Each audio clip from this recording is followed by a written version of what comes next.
Guys, it's Daryl here. It's Friday at almost 6 a.m. here on the East Coast, a rainy, cold day. I got a lot on my mind this morning. First thing I saw was this assassination of General Suleimani at Baghdad Airport.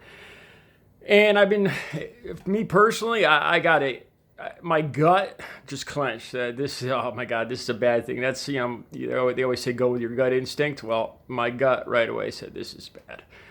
And I started thinking about all the puzzle pieces. Syria, the Jewish communities here in New York.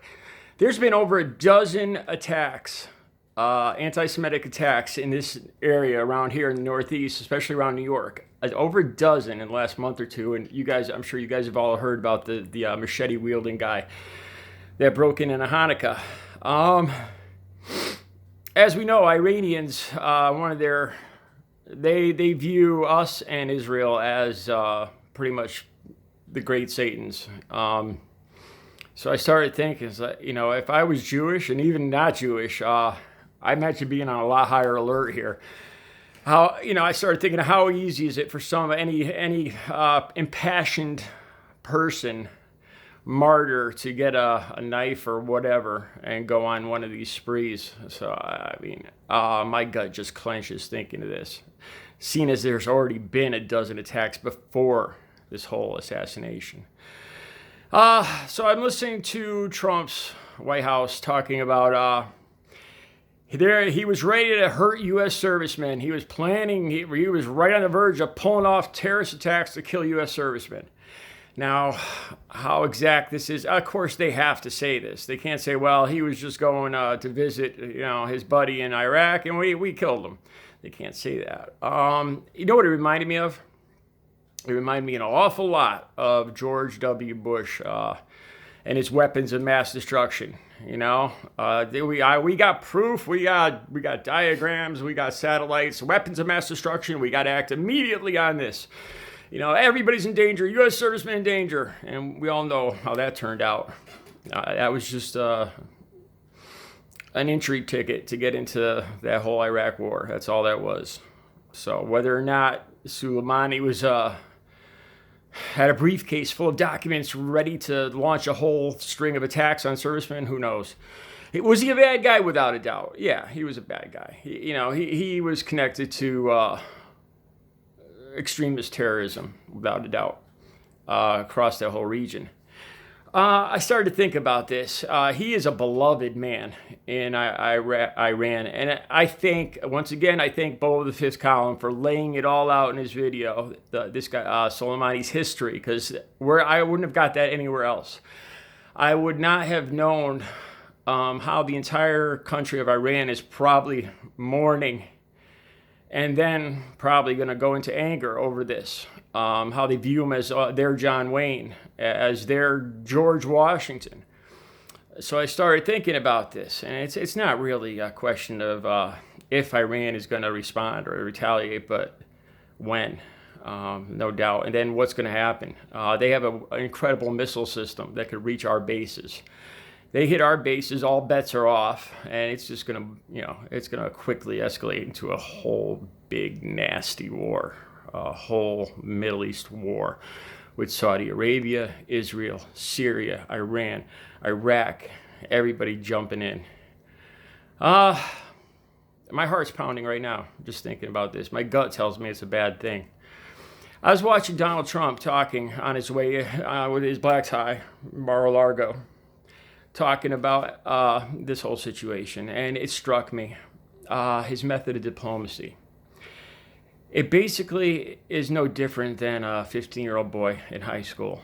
Iran better not do this, or I'm going to punch him in the nose after school. It's going to be quick, because I'm going to knock him out.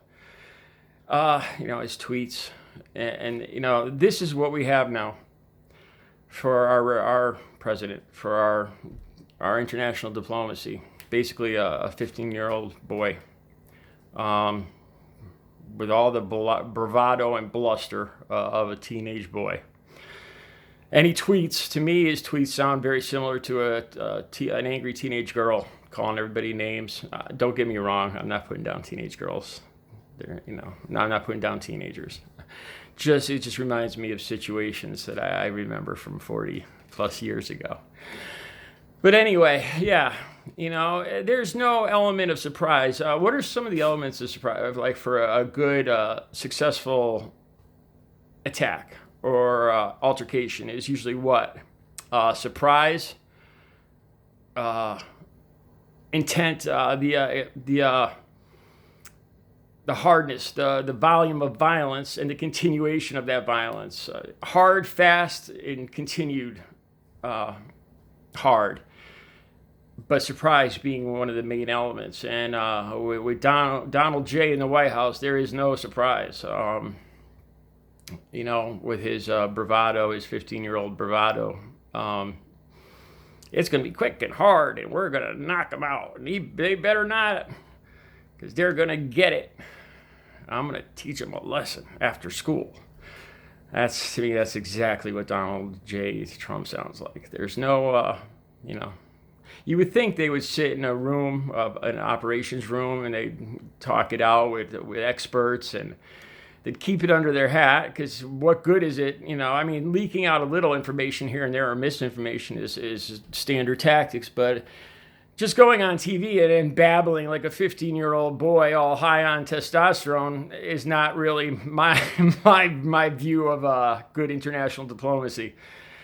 And, I just keep looking at this situation, and it scares me. It does. I don't see any way that Iran cannot retaliate. I imagine the people in that country with these 3 days of mourning, their anger, and I don't see any way they can't retaliate. Who are they going to retaliate against? Good chance. I imagine Israel's one of their favorite bullseyes. And then again, like I was mentioning, with all these small attacks on the Hasidic community and the Jewish community here in New York, I can imagine that's going to ramp up and escalate. This isn't stuff I want to see happen by any means. But I got to admit, my heart's pounding. It's on my mind. And if it's on my mind, it's got to be on a lot of your guys' mind too. I think the fuse is lit, man. I'd say in the next week, things are gonna happen. I pray they don't. I pray things de-escalate. But I don't even see a 1% chance of that happening. I really don't. It's scary, man. It's scary because this looks like once things start popping off across the whole Middle East, you have other players like China and their situation with Hong Kong and Taiwan, just looking for a little excuse, a little to see us being distracted somewhere else. Or North Korea, South Korea. North Korea is a sneaky little son of a bitch, and I'm sure he's just looking for a moment of opportunity. You see what I'm saying here? There's a bunch of other side players that have probably been waiting for an opportune moment to instigate. And this would be the opportune moment. It's a scary thought, man. It really is. All right, I got to continue with my day. Got to put this down so I can function. So you guys have a good Friday. I'll talk to you soon.